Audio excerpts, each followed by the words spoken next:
24 जून 2017 वो दिन पूरे राजस्थान को हमेशा याद रहेगा। और जब जब 24 जून की तारीख आती है तो एक कुख्यात गैंगस्टर की यादें ताज़ा हो जाती हैं। आजकल 24 जून नहीं है, 24 जून कल था, आज 25 जून है। यानी आज से करीब करीब 6 साल एक दिन पहले राजस्थान के नागौर के कुख्यात गैंगस्टर आनंद पाल, जिसकी तूती राजस्थान के अंदर बोलती थी, जिसके लिए कहा जाता था कि वो एक रॉबिन हुड था, यानी कि अमीरों को मारकर, अमीरों को लूटकर गरीबों की मदद करता था। जिस गैंगस्टर की हम बात कर रहे हैं उसका नाम था गैंगस्टर आनंद पाल।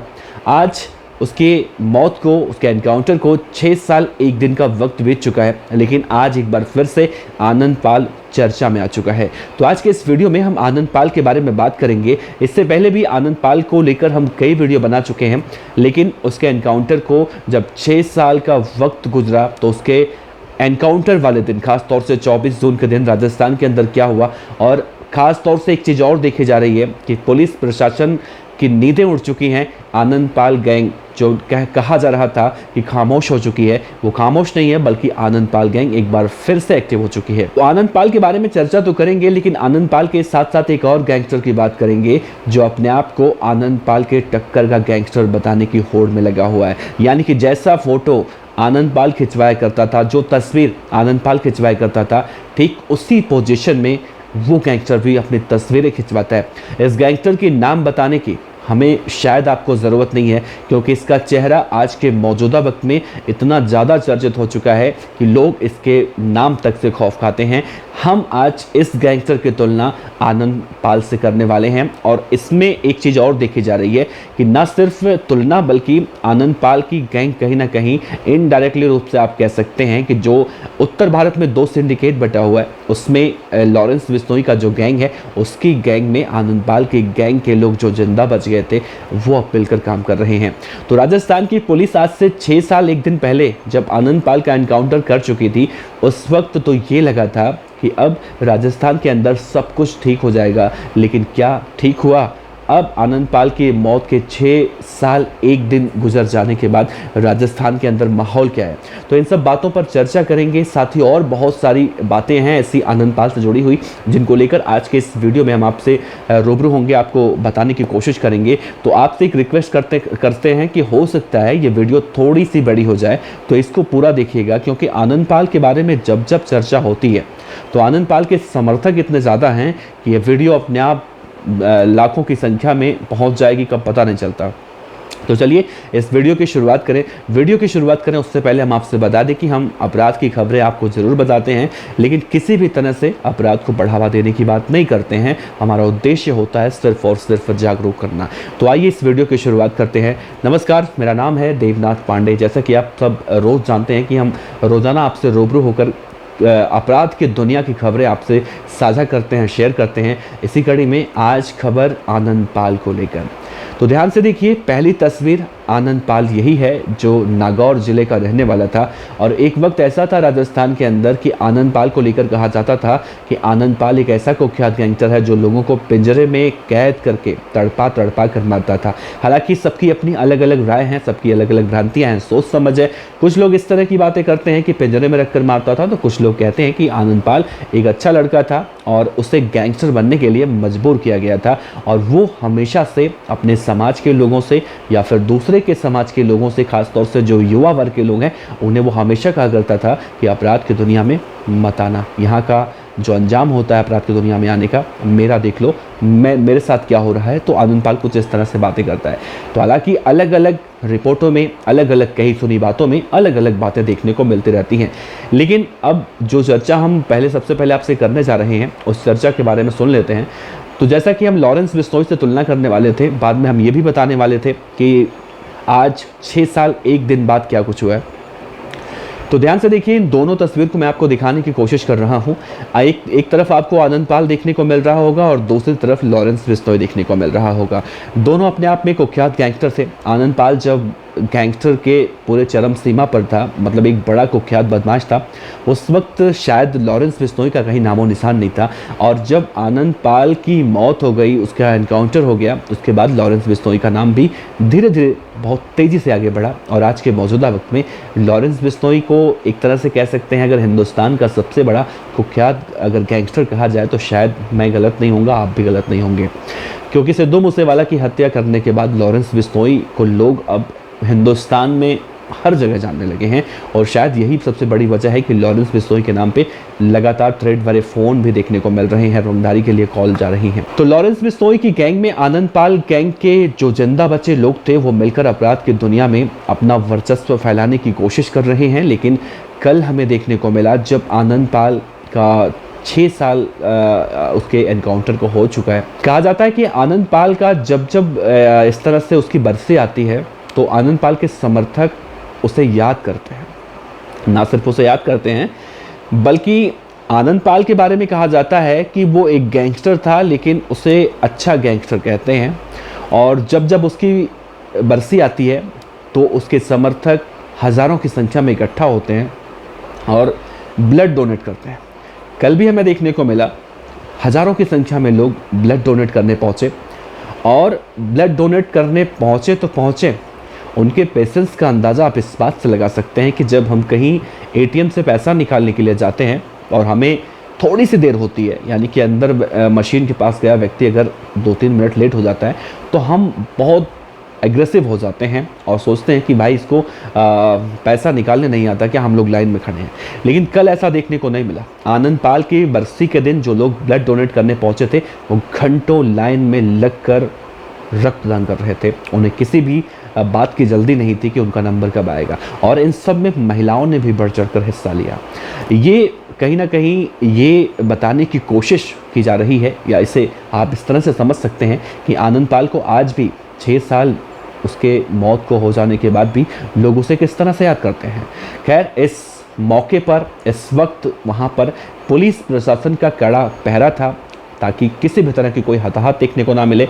वैसे आपको बता दें तो आनंद पाल के बारे में कहा जाता है कि वो गैंगस्टर बनना ही नहीं चाहता था, और जब वो गैंगस्टर बन गया, दरअसल उसकी आपसी विवाद में चुनाव को लेकर जब वो चुनाव लड़ रहा था तो गांव के ही किसी धनाढ़ यानी कि कोई धनी अमीर व्यक्ति से उसका विवाद हुआ, और उसने अपने धनाढ़ व्यक्ति को बहुत कड़ी टक्कर दी थी, अपने दुश्मन को। बाद में उसका दुश्मन बना और उसके ऊपर कई केस ऐसे ही ठोंक दिए गए थे।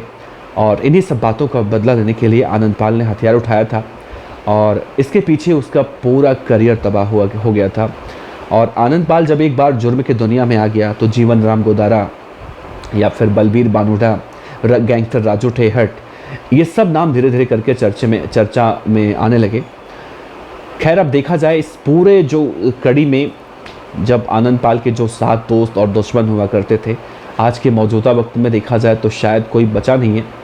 राजू टेहट एक बचा था, उसकी भी पिछले साल दिसंबर के महीने में सीकर ज़िले में उसी के घर के बाहर उसे गोलियों से भूनकर मार दिया गया। और इस हत्याकांड में पहले रोहित गोदारा का नाम सामने आया, लॉरेंस बिश्नोई का नाम सामने आया, बाद में आनंद पाल की कोई बेटी है चीनू, उसका भी नाम आया। हालांकि पुलिस इन्वेस्टिगेशन अभी भी चल रही है, चार्जशीट दाखिल हो चुकी है। लेकिन आनंद पाल को लेकर जिस तरह से बातें कही जाती हैं कि आनंद पाल का एनकाउंटर होगा कैसे, तो कुछ लोग ये भी कहते हैं कि आनंद पाल की गैंग में कई सारे ऐसे भेदिए थे जो उसकी जानकारी पुलिस तक पहुंचा दिए थे, और पुलिस एसओजी की टीम बहुत ही आसानी से आनंद पाल के ठिकाने पर पहुंचती है, चारों तरफ से घेरती है। जो बातें निकल कर सामने आती हैं, यही कहा जाता है कि सबसे पहले आनंद पाल ने ही फायरिंग की थी पुलिस पे, और पुलिस उसके बाद जब कार्रवाई कर रही थी तो आनंद पाल मारा गया था उस समय। लेकिन देखा जाए तो कुछ बातें जो पुलिस के रिपोर्ट में कही जाती हैं, कहा जाता है कि 24 जून 2017 का वो दिन था। चूरू के रतनगढ़ का वो इलाका था, मालासर नामक एक जगह था, और एक खेत में किला नुमा बना एक कोठी था। उस कोठी के मालिक का नाम था श्रवण सिंह। श्रवण सिंह के कोठी में आनंद पाल ऊपर वाले कमरे में रुका हुआ था, और उसी बीच 2 लोग गिरफ्तार होते हैं हरियाणा के सिरसा से। इनके नाम होते हैं विकी उर्फ रुपेश और देविंदर। विकी उर्फ रुपेश जो लड़का था वो भी अपराधी था, वो गैंगस्टर आनंद पाल का भाई था और जो देवेंद्र था वो आनंद पाल की गैंग का एक मेंबर था। तो जब पुलिस ने इन दोनों को टॉर्चर किया, इन दोनों से पूछताछ की, अगर आनंद पाल का ठिकाना नहीं बताओगे तो तुम्हारा भी यहीं एनकाउंटर कर दिया जाएगा। उसके बाद ये दोनों आनंद पाल का ठिकाना पुलिस को बताते हैं और पुलिस फिर पहुंच जाती है रतनगढ़ चोरू मालासर के उस किले नुमा बने कोठी में, जो कि मालासर के एक खेत में था और श्रवण सिंह उसके मालिक थे।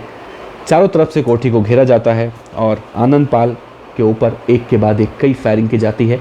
आनंद पाल की वहीं पर मौत हो जाती है। आनंद पाल की मौत के बाद ये भी कहा जाता है कि जब पुलिस वाले ये सुनिश्चित करने के लिए उसकी लाश के पास पहुंचते हैं कि आनंद पाल वाकई में मर चुका है या फिर जिंदा है, तो किसी की हिम्मत नहीं होती है कि आनंद पाल को उठाकर पलट कर ये चेक कर सके कि उसकी नब्ज़ चल रही है, वो जिंदा है। इतना हिम्मत शायद किसी पुलिस वाले के अंदर नहीं था। हालांकि बाद में जब ये पुख्ता हुआ कि आनंद पाल मर चुका है तो फिर आगे की कार्रवाई की गई। आनंद पाल जिंदा जब तक था, जितने बवाल उसने काटे, उसकी मौत के बाद उससे ज़्यादा बवाल देखने को मिला। हज़ारों लाखों की संख्या में आनंद पाल को इंसाफ दिलाने के लिए उसके समर्थक इकट्ठा हुए थे, जो तस्वीरें आज भी बयान करती हैं कि आनंद पाल को अगर गैंगस्टर कहा जाए तो क्या गलत होगा, या फिर उसे एक रॉबिन हुड गैंगस्टर कहा जाए तो क्या गलत होगा। खैर, उसके बाद उस वक्त सरकार राजस्थान के अंदर बीजेपी की थी और फिर जब अगली बार चुनाव हुआ तो बीजेपी की सरकार दोबारा से वहाँ पर नहीं आई। वसुंधरा राजे जो मौजूदा वक्त में उस वक्त बीजेपी की तरफ से वो प्रदेश की मुख्यमंत्री का कार्यभार संभाल रही थी, उनके खिलाफ बहुत बगावत देखने को मिली, बयानबाजियाँ देखने को मिली। लेकिन इन सब से हटकर देखा जाए तो 6 साल का वक्त बीत चुका है। एक बार फिर से राजस्थान के अंदर चुनाव है और चुनाव को देखते हुए आनंद पाल को इस तरह से श्रद्धांजलि दिया जा रहा है, ब्लड डोनेट किया जा रहा है। हालांकि ये पहली बार नहीं हुआ, हर साल होता है, लेकिन अब की बार संख्या कुछ ज़्यादा थी। अब ज़्यादा क्यों थी? क्या चुनाव का इससे कुछ जुड़ाव है या फिर आनंद पाल के प्रति जो लोगों की श्रद्धा है? श्रद्धा हम इसलिए कहेंगे क्योंकि गैंगस्टरों के भी अपने समर्थक होते हैं, तो उनके जो समर्थक इस एक उनका हुजूम जो देखने को मिल रहा है, इसके पीछे की पूरी रणनीति क्या है ये फ़िलहाल आने वाले वक्त में मालूम चलेगा। लेकिन मौजूदा वक्त में एक चीज़ तो देखने को मिल रही है कि राजस्थान के अंदर लॉरेंस बिश्नोई अब आनंद पाल की गैंग को अपनी गैंग में मर्ज करके अपराध को अंजाम दे रहा है। न सिर्फ लॉरेंस बिश्नोई बल्कि राजस्थान के अंदर ऐसे कई गैंगस्टर हैं जो आज के मौजूदा वक्त में आनंद पाल की तरह ही अपराध कर रहे हैं। इससे आप अंदाज़ा लगा सकते हैं कि अगर पुलिस एक गैंगस्टर को मारती है एनकाउंटर में या जेल में भेजती है तो दूसरा गैंगस्टर तुरंत तैयार हो जाता है। वैसे आनंद पाल आपके हिसाब से, आपके सोच समझ के हिसाब से आप उसे क्या कहेंगे? क्या वो वाकई में एक रॉबिन हुड था या गैंगस्टर था? उसके साथ क्या गलत हुआ था, या गलत होने के बाद क्या इस तरह से लोगों को हथियार उठाने चाहिए या फिर उन्हें कानून की मदद लेनी चाहिए? अब आप कहेंगे कि कानून की मदद हमेशा नहीं मिलती तो हम हथियार उठाने के लिए मजबूर हो जाते हैं, तो शायद ये गलत होगा। हमेशा ऐसा नहीं होता है और जब कोशिश की जाती है तो रिजल्ट देखने को मिलता है और आपको इंसाफ ज़रूर मिलता है। वैसे आनंद पाल गैंगस्टर के बारे में अपने विचार नीचे कमेंट बॉक्स में रखिएगा। इस वीडियो के बाद हम एक और वीडियो बनाएंगे आनंद पाल को लेकर ही। बहुत सारी बातें हैं क्योंकि आनंद पाल एक ऐसा गैंगस्टर था, उसके बारे में इतने किस्से कहानियाँ हैं, बहुत सी कहानियाँ मैंने आपसे बताई नहीं, चूँकि वीडियो बहुत ज़्यादा लंबा हो रहा है। तो अगले वीडियो में हम बताएंगे आपको आनंद पाल से जुड़ी और बहुत सारी बातें, और एक एपिसोड बनाने की कोशिश करेंगे कि अलग अलग हम पार्ट में आनंद पाल के किस्से और कहानियाँ लेकर आपके पास आएँ। तो इस वीडियो को अपना प्यार दीजिएगा। अगर आप किसी और गैंगस्टर के बारे में विस्तार से जानना चाहते हैं तो कमेंट बॉक्स में या फिर इंस्टाग्राम पर हमें सूचित कर सकते हैं। हम कोशिश करेंगे कि आपकी उम्मीदों पर खरे उतरें। नमस्कार।